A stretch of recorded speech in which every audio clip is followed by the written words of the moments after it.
नमस्कार दोस्तों, मैं केडी पांडे आपका अपने ऑनलाइन परिवार ग्रीन एंड ग्लो अर्थात जी स्क्वायर पर स्वागत एवं अभिनंदन करता हूं। ऐसी आशा करता हूं कि आप सभी लोग अच्छे होंगे और पढ़ाई कर रहे होंगे। ये हमारा दूसरा वीडियो है आधुनिक भारत के इतिहास पर। स्पेशली हम लोग यूपीपी के बैच को टारगेट कर रहे हैं, जिसमें आप होम गार्ड्स की वैकेंसी को भी अगर आप देख रहे हैं तो वो भी एग्जाम आपका अच्छा होने वाला है, क्योंकि उसमें जीएस ही जीएस है। साथ ही साथ अन्य कॉम्पिटिटिव एग्जाम को जब आप देखेंगे तो यह वीडियो आपके लिए काफ़ी सहायता करेगा। आइए बढ़ते हैं हम लोग अपने सेशन पे। पहले क्वेश्चन पे पहला क्वेश्चन रहा आपके सामने। ये पहले क्वेश्चन में आपसे बेटा पूछ रहा है कि निम्नलिखित में से कौन कलकत्ता शहर का संस्थापक था। जो आज आप कलकत्ता शहर का नाम सुनते हैं कोलकाता के बारे में, उसका संस्थापक कौन है? तो उसकी स्थापना बेटा जॉर्ज चारनाक ने की थी। तो इसका ऑप्शन नंबर डी करेक्ट हो जाएगा। ऑप्शन नंबर कौन सा करेक्ट होगा? डी। अब तीन ऑप्शंस के बारे में कुछ ना कुछ थोड़ा मोड़ा जानकारी प्राप्त कर लिया जाए। तो ये जो जॉन सरमन है, इनका बेटा नाम है John Sarman. John Sarman. John Sarman क्या है? ये पेशे से सर्जन हैं जो कि ब्रिटिश दल के साथ आए थे। सर्जन हैं, यूरोपीय सर्जन हैं जो कि ब्रिटिश दल के साथ आए थे। उस समय शाह शुजा की पत्नी एक गंभीर फोड़े से परेशान थी, जिसका इलाज जॉन सरमन ने कर दिया, जिसके बदले में शाह शुजा ने अंग्रेजों को कर मुक्त व्यापार करने की इजाजत दी थी। दूसरा ऑप्शन वास्को डी गामा। तो ये हमने आपको पहले भी बता दिया है, फिर भी बता देते हैं कि वास्को डी गामा भारत आने वाला पहला पुर्तगाली यात्री था जो भारत पर कालीकट बंदरगाह पर उतरा था बेटा। बंदरगाह पर उतरा। पुर्तगाली यात्री है, पहला पुर्तगाली यात्री है जो भारत पर कालीकट नामक बंदरगाह पे उतरा और भारत में व्यापार किया। तीसरा है वारेन हेस्टिंग। वारेन हेस्टिंग के बारे में आपको बता दें, यह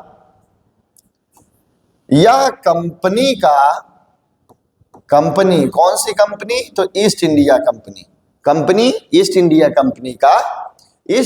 कंपनी का पहला गवर्नर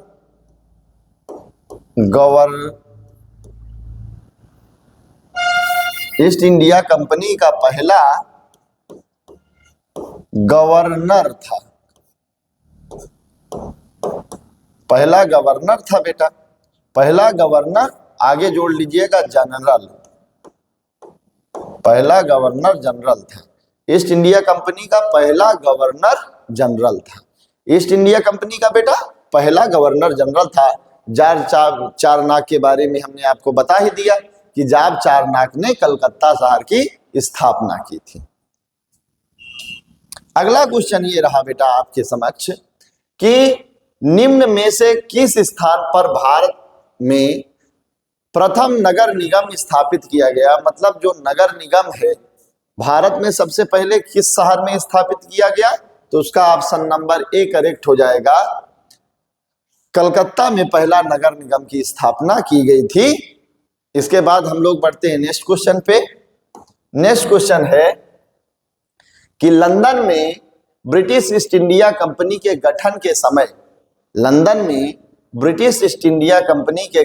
समय भारत का निम्नलिखित में से कौन मुगल बादशाह था बेटा? ऐसा है क्वेश्चन कि उस समय इंडिया में कौन मुगल बादशाह हुआ करता था जब लंदन में ईस्ट इंडिया कंपनी का गठन हुआ था। तो ईस्ट इंडिया कंपनी का गठन कब हुआ था बेटा? 1600 में, और 1600 ईस्वी में हुआ था। और 1600 ईस्वी में भारत का बादशाह कौन हुआ करता था? तो अकबर हुआ करता था। अब एक एक करके हम इनके शासनकाल को देख लें। तो अकबर का जो टाइम पीरियड है वह है 1556 से लेके 1605, और ईस्ट इंडिया कंपनी की कब स्थापना हुई बेटा? वो हुई 1600 में। तो इंडिया में उस समय अकबर का शासनकाल हुआ करता था, बादशाह अकबर था। जहांगीर की बात करें तो जहांगीर का शासनकाल है 1605 से लेके 1605 से लेकर 1627, यह काल जहांगीर का है बेटा। तो शाहजहां का काल क्या है? 1628 से लेकर 1658 ईस्वी तक ये शाहजहां का शासनकाल हुआ करता था बेटा। और औरंगजेब का शासनकाल कब है? 1658 से लेके 1707 ईस्वी। अब अगर आपसे इनका शासनकाल पता है तो आपसे ये प्रश्न पूछ रहा है कि जब ईस्ट इंडिया कंपनी का गठन लंदन में हुआ तो उस समय भारत का जो है शासक कौन था? तो भारत का बादशाह था अकबर 1600 में। ठीक है, कंफ्यूजन क्लियर हो गया होगा। आगे हम लोग बढ़ते हैं नेक्स्ट क्वेश्चन पे। ये क्वेश्चन आप लोग नोट कर लीजिए, आगे बढ़ते हैं। क्वेश्चन नंबर 4 है आपके सामने कि किस मुगल सम्राट के काल में ईस्ट इंडिया कंपनी ने भारत में सर्वप्रथम कारखाना स्थापित किया? तो अभी इन चारों ऑप्शन पे हम बात कर चुके हैं, लेकिन आपको ये बता दें कि ईस्ट इंडिया कंपनी ने 1612 में पहला कारखाना लगाया था। 1612-13 में पहला कारखाना लगाया था, 1612 ईस्वी में। तो 1612 ईस्वी में कौन शासक हुआ करता था बेटा? उस समय जहांगीर का शासन था। क्यों? क्योंकि इसका कार्यकाल 1605 से लेके 1627 है। ठीक है, तो इस समय जब पहली ईस्ट इंडिया कंपनी की फैक्ट्री भारत में लगी तो उस समय यहाँ का शासक जहांगीर हुआ करता था बेटा। आगे बढ़ते हैं हम लोग नेक्स्ट क्वेश्चन पे। क्वेश्चन नंबर 5 आपसे ये पूछ रहा है कि भारत में अंग्रेजों ने अपनी पहली फैक्ट्री कहाँ स्थापित की थी? तो यह क्वेश्चन हम आपको प्रीवियस क्लास में बता चुके हैं, फर्स्ट लेक्चर में, फिर भी आपको बता देते हैं कि ईस्ट इंडिया कंपनी ने अपनी पहली फैक्ट्री सूरत में लगाई। और सूरत में लगाई कब बेटा? तो 1612-13 का समय है।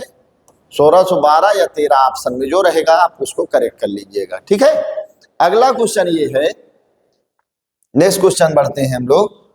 ये देखते हैं कि निम्नलिखित में से किस वर्ष प्रयागराज, उत्तर प्रदेश का एक शहर है प्रयागराज, उसमें एक किला निर्मित है। इलाहाबाद के किले के नाम से उसको जाना जाता है। प्रयागराज उत्तर प्रदेश के किले पर अंग्रेजों का अधिकार स्थापित हुआ। तो इसका सही ऑप्शन हो जाएगा बेटा 1900, ये ऑप्शन 1700 होना चाहिए बेटा, यहाँ 1700 होना चाहिए, 1757 को अंग्रेजों ने इलाहाबाद के किले पर अधिकार कर लिया। अब आपको इससे जुड़ा एक इंपॉर्टेंट फैक्ट बता देते हैं कि जब बक्सर का युद्ध हुआ था मीर कासिम और हेक्टर मुनरो के बीच में, तो इसका दोषी अवध के नवाब को मानते हुए इलाहाबाद की संधि हुई थी। तो इलाहाबाद की संधि कब हुई थी बेटा? इलाहाबाद की संधि हो रही है पहली संधि 8 अगस्त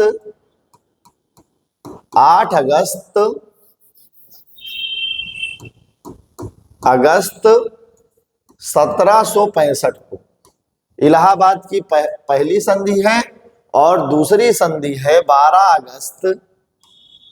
अगस्त 1765 में दूसरी संधि होगी, इलाहाबाद की दूसरी संधि। यह संधि किसके बीच में हो रही है? तो रॉबर्ट क्लाइव। यह संधि किसके बीच में हुई थी? रॉबर्ट क्लाइव तथा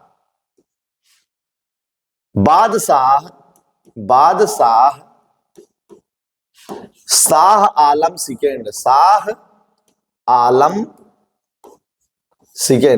यह उत्तरवर्ती मुगल शासक हैं जिनके मध्य इलाहाबाद की संधि हुई इस प्लेस पे।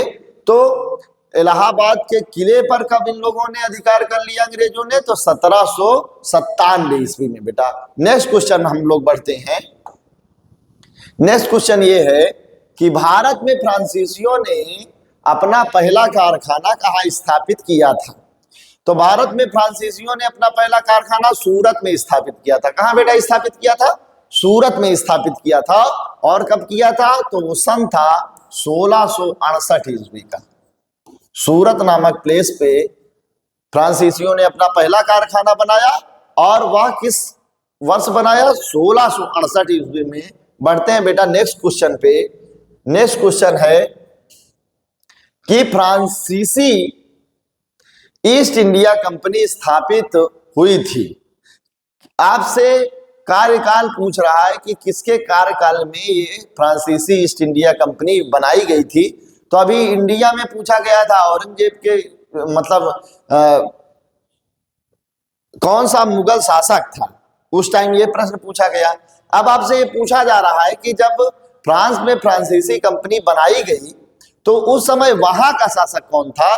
तो वहां का शासक था बेटा लुई 14वां या लुईस 14 या वहां का शासक हुआ करता था उस समय। बढ़ते हैं बेटा नेक्स्ट क्वेश्चन पे। क्वेश्चन नंबर 9 है आप लोगों के समक्ष कि अंग्रेजी शासन काल में भारत का कौन सा क्षेत्र अफीम उत्पादन के लिए प्रसिद्ध था?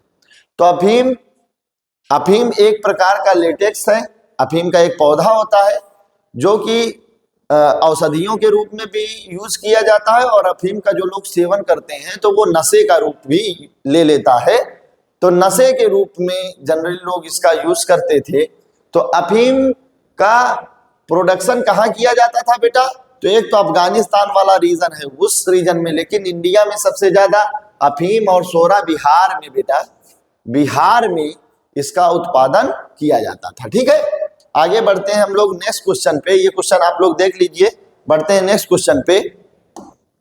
नेक्स्ट क्वेश्चन है आपके समक्ष कि ब्रिटिश ईस्ट इंडिया कंपनी ने बंबई किससे लिया था?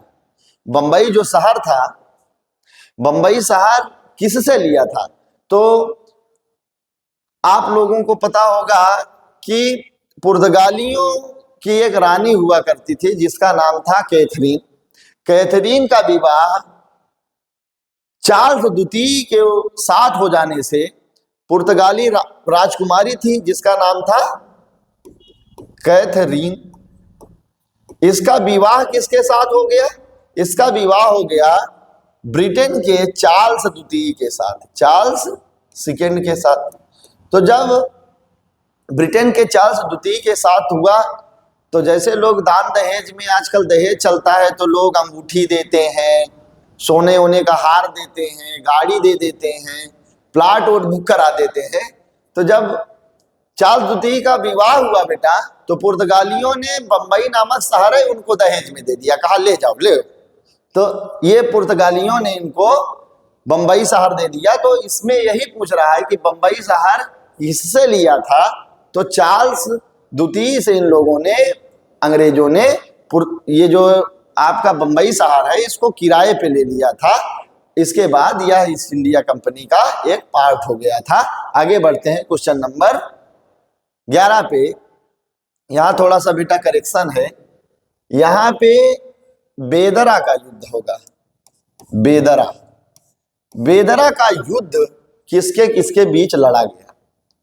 तो जैसे आपको पता है कि भारत आने वाली पहली यूरोपीय कंपनी पुर्तगाली थे। पुर्तगाली और डचों के बीच में संघर्ष हुआ तो डचों ने पुर्तगालियों को इंडिया से खदेड़ दिया और पुर्तगाली लोग ब्राजील और नॉर्थ अमेरिका की ओर शिफ्ट हो गए। फिर भी इंडिया में कुछ पार्ट उनका बना रहा, लेकिन उसके बाद डच प्रभावी होने लगे।